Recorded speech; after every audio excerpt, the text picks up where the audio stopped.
একজন পূজারী গঙ্গার কিনারায় বসে কিছু মন্ত্র পড়ছে আর একটা চিতা থেকে কিছু রাখ উঠিয়ে সেগুলো একটা মটকায় রাখছে। তারপর ওই মটকার মুখে একটি লাল কাপড় রাখে। তারপর সেটা 16 বছর বয়সের অঙ্কিতের হাতে ধরিয়ে দিয়ে, বাবা, এতে তোমার বাবার অস্থি আছে, এটা সাবধানে রেখ। অঙ্কিত যখনই ওই মটকা হাতে তুলে নেয় তখনই তার চোখ দিয়ে অশ্রু পড়তে শুরু করে। কান্না করতে করতে শুধু এইটুকুই বলে, মা তো জন্ম হতে না হতেই চলে গিয়েছে, আর এখন বাবা ছিল, সেও চলে গিয়েছে। জানি না আমি ভগবানের সাথে কি অন্যায় করেছিলাম, কেন সে আমার থেকে সব কিছু এভাবে কেড়ে নিচ্ছে। না বাবা, এরকম কিছুই না, ভগবান নিশ্চয়ই তোমার ভাগ্যে খুব ভালো কিছু লিখে রেখেছে। কি লাভ এমন ভাগ্যে, আমার কাছে দেখার মতো কেউই নেই। এই কথা বলে অঙ্কিত সেখান থেকে চলে যায়। অঙ্কিত চাম্বাল থেকে এসেছিল। সেখানকার ছোট একটা গ্রামে ছোট্ট একটা বাড়িতে অঙ্কিত থাকে। এখন ওই বাড়িতে সে ছাড়া আর কেউই নেই। কিন্তু অঙ্কিত ওই অস্থিগুলো নিয়ে তার বাড়িতে না গিয়ে সেখান থেকে সোজা একটি পুকুরের কাছে যায়। অঙ্কিত জোরে জোরে কান্না করতে শুরু করে। নে, করে দিয়েছি আমি তোর কাজ, এখন আমাকে যেতে দে। কেন আমাকে দিয়ে সব পাপ কাজ করাচ্ছিস তুই? অঙ্কিত অনেক জোরে জোরে কান্না করছিল, কিন্তু তার এই প্রশ্নের কোনো উত্তর আসে না। তারপর সে নিজেই তার চোখ মুছে আর অস্থিগুলোকে উঠিয়ে প্রচন্ড রেগে সামনের পুকুরে ফেলে দেয়। অঙ্কিত ফিরে যাওয়ার জন্য ঘুরতেই হঠাৎ করে পুকুরের ভেতর থেকে সুন্দর একটি মহিলা উঠে আসে আর শূন্যে দাঁড়িয়ে অঙ্কিতকে বলে, কি হয়েছে অঙ্কিত? আজ খুব রেগে আছো মনে হচ্ছে। আসো, আগে পুকুরের ভেতরে আসো, এখন যে কোনো মুহূর্তে তোমার রূপ বদলে যেতে পারে। চাই না তোমার করুণা, এর থেকে ভালো হতো আমি যদি ওই রাতেই মরে যেতাম। আমার কথাটা তো শোনো অঙ্কিত, তুমি এইসব কি বলছো? আমি তোমাকে ভালোবাসি। এই কথা বলে পুকুরের ওপরে দাঁড়িয়ে থাকা মেয়েটা তৎক্ষণাৎ উড়ে অঙ্কিতকে থামাতে অঙ্কিতের কাছে চলে যায়। কি হয়েছে? তোমাকে তো এর আগে কখনো এত রাগ করতে দেখিনি। তোমার কি, তুমি তো একটা আত্মা পেয়ে গিয়েছো তাই না? যাও, আবার পুকুরে ফিরে যাও আর ঘুমিয়ে পড়ো। আমি তোমার জন্য একটা খেলনা, তোমার পেট ভরার একটা উৎস মাত্র। তুমি আমার সাথে এভাবে কথা বলতে পারো না, ভুলে যেও না আজ আমার কারণেই তুমি জীবিত আছো। তাহলে তুমি আমাকে মেরে ফেলেছিলে? আমাকে আর পাগল বানিও না, আমি তোমার ব্যাপারে সবকিছু জেনে গিয়েছি। অঙ্কিত খুব রেগে ওই মহিলাটাকে এসব বলে সেখান থেকে যেতে শুরু করে, কিন্তু সে কিছুটা দূরে যেতে না যেতেই তার পুরো শরীরে বড় বড় ফোঁড়া উঠতে শুরু করে আর সেগুলোর ভেতর থেকে পুঁজ বেরিয়ে আসছিল। অঙ্কিত ব্যথায় সেখানে হাঁটু গেড়ে বসে চিৎকার করতে শুরু করে। তার হাত পায়ের নখ, তার আঙ্গুল চিরে বাইরে বেরিয়ে আসছিল। তার পিঠের হাড্ডি গুজো ব্যক্তিদের মতো হয়ে গিয়েছিল। অঙ্কিত এখন পুরোপুরি বদলে গিয়েছিল। যাকে কিছুক্ষণ আগে 16 বছর বয়সী ছেলে মনে হয়েছিল, সে এখন বুড়ো পিশাচ হয়ে গিয়েছে। তাকে দেখতে খুবই ভয়ানক লাগছিল, যে কেউ তাকে এমন অবস্থায় দেখলে মারা যাবে। অঙ্কিত এখন ঠিকভাবে হাঁটা তো অনেক দূরের কথা, ঠিকভাবে নড়াচড়াও করতে পারছিল না। এমন সময় তার থেকে কিছুটা দূরে দাঁড়িয়ে থাকা মেয়েটা অঙ্কিতের কাছে যায় আর তাকে নিজের কোলে তুলে পুকুরের দিকে যেতে থাকে। তুমি এটা ভুলে যাচ্ছ কেন? যতক্ষণ পর্যন্ত আমি বেঁচে আছি ততক্ষণ পর্যন্ত তুমিও বেঁচে থাকবে, আমি ছাড়া তুমি কিছুই না। এ কথা বলে ওই মেয়েটা অঙ্কিতের মাথায় একটি চুমু দেয়, তারপর তাকে নিয়ে পুকুরের ভেতরে চলে যায়। কিছুক্ষণ পুকুরের মাছ থেকে পানির বুলবুলি ভেসে বেড়ায়। তারপর কিছুক্ষণের মধ্যেই পুকুরের পানি লাল হয়ে যায়, যেন কেউ শত শত মানুষদের পানির ভেতরে নিয়ে গিয়ে তাদের বলি দিয়ে দিয়েছে। পরের দিন সকালে অঙ্কিতের লাশ পুকুরের উপর ভাসছিল। আশেপাশের গ্রামের লোকেরা পুকুরের কাছে জড়ো হয়ে তার লাশ বের করার কথা ভাবছিল। এমন সময় এক গ্রামবাসী বলে, আরে থাকতে দাও, কি দরকার নিজের প্রাণ বিসর্জন দেওয়ার? হ্যাঁ, আর এমনিতেও কেউ এই পুকুর থেকে আর পানি নেয় না, তার উপর ওই পুকুর তো আবার অভিশপ্ত। যেই ওই পুকুরে একবার গোসল করে সেই কিছুদিনের মধ্যেই মারা যায়। আরে কি বলছো হে, কিন্তু তো আমাদের গ্রামের ছেলে। তাহলে যাও যাও, আমার কি?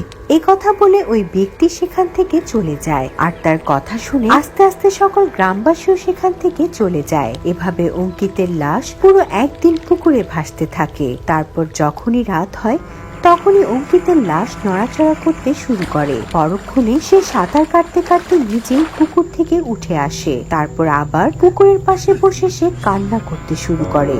এখন কেন মন খারাপ করে আছো? আমি তো তোমাকে ঠিক করে দিয়েছি। আমাকে বাঁচাতে কেউই পুকুরে আসলো না, আমাকে কেউই ভালোবাসে না। আমি মরে আছি না বেঁচে আছি, এতে কারোই কিছু আসে যায় না। তো এর জন্য তুমি গ্রামবাসীদের কেন দোষ দিচ্ছ? এই পুকুরটার বদনাম তুমি করেছো। তুমি তো তাদের মেরে ফেলেছিলে যারা এই পুকুরে গোসল করেছিল। তাহলে এখন কান্না করছো কেন? ওই মহিলার এসব কথা শোনার পরেও অঙ্কিত কিছুই বলে না, আর সেখান থেকে উঠে গ্রামের দিকে যেতে শুরু করে। অঙ্কিতই হয়েছে, এখন তুমি গ্রামে যাচ্ছ কেন? তাদের জন্য তুমি মরে গিয়েছো। ওই মেয়েটা অঙ্কিতকে থামিয়ে এসব বলছিল, কিন্তু অঙ্কিত তার একটি কথাও শোনে না। কয়েক কদম এগিয়ে যাওয়ার পর অঙ্কিত কিছু মন্ত্র পড়ে, আর কিছুক্ষণের মধ্যে এক ভয়ানক বুড়ো পিশাচ হয়ে ওঠে। পুকুরের মেয়েটা বুঝতে পেরে গিয়েছিল অঙ্কিত এখন আর কাউকে ছাড়বে না, তাই ওই মেয়েটাও অঙ্কিতের পেছনে পেছনে ছুটে যায়। কিন্তু ওই মেয়েটার শক্তি শুধুমাত্র পুকুর ও তার আশেপাশের জায়গাতেই কাজ করত। তাই কিছুক্ষণ আকাশে ওড়ার পর সে মাটিতে হাঁটতে শুরু করে, কিন্তু যখন সে গ্রামে পৌঁছায় ততক্ষণে অনেক দেরি হয়ে গিয়েছিল। ওই গ্রামের সবগুলো ঘরের দরজা খোলা ছিল, আর দরজার সামনে রক্তের ছিটা দেখা যাচ্ছিল, যেন কেউ পুরো গ্রামের নরসংহার করেছে। রাগের মাথা এটা তুমি কি করলে অঙ্কিত? পুরো গ্রাম উজাড় করে দিলে। ওই মেয়েটা যখন একা একা বিড়বিড় করছিল, ঠিক তখনই সে একটা চিৎকারের আওয়াজ শুনতে পায়।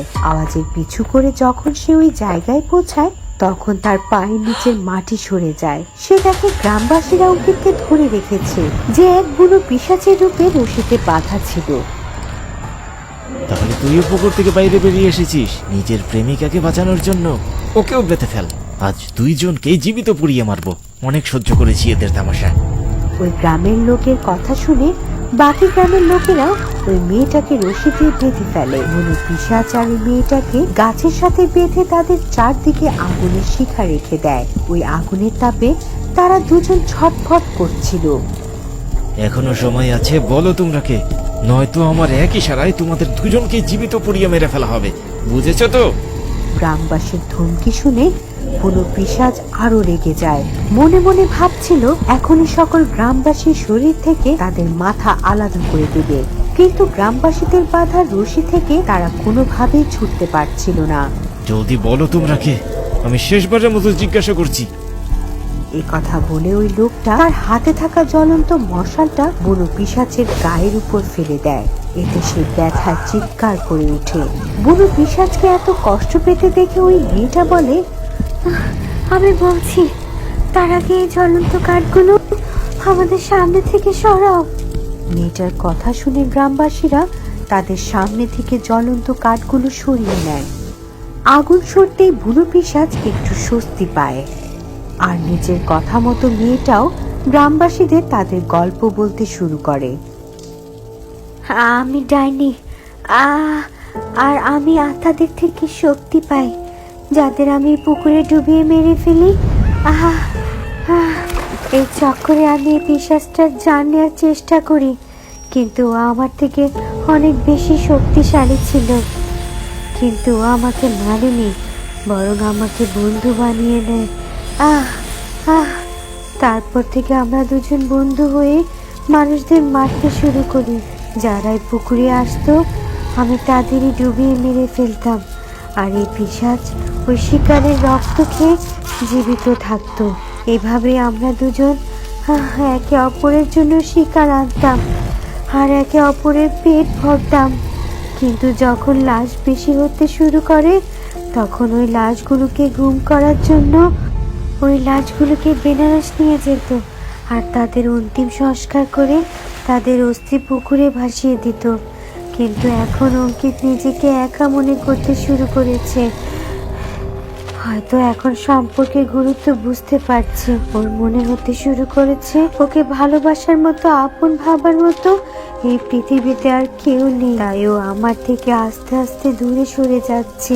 আর যখন তোমরা এই গ্রামবাসীরা ওকে অবহেলা করলে, তখন তার উপর রাগ বেরিয়ে আসে, আর ওই জন্য এখন আমাদের এই অবস্থা।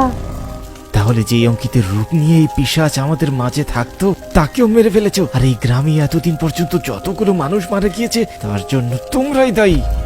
তার কথা শুনে ডাইনি একদম চুপ হয়ে যায়, আর বুনো পিশাচ শান্ত হয়ে গিয়েছিল।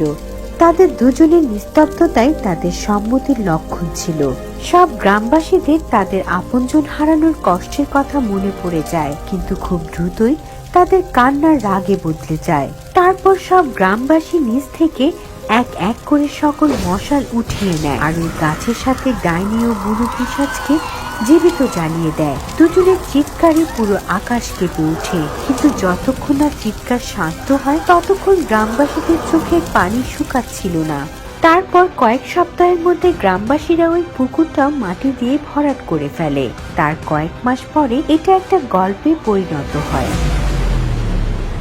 ভয় ভরা এমন গল্প দেখার জন্য এখনই সাবস্ক্রাইব করুন ডুডু টিভি হরর বাংলা। আর যদি আপনি চান আপনার ভয়ানক কাহিনীও মানুষ জানুক, তাহলে এক্ষুনি ডুডু টিভিতে ইমেল করুন। হয়তো পরবর্তী রূপ কাঁপিয়ে দেওয়ার মতো কাহিনী আপনারটাই হবে।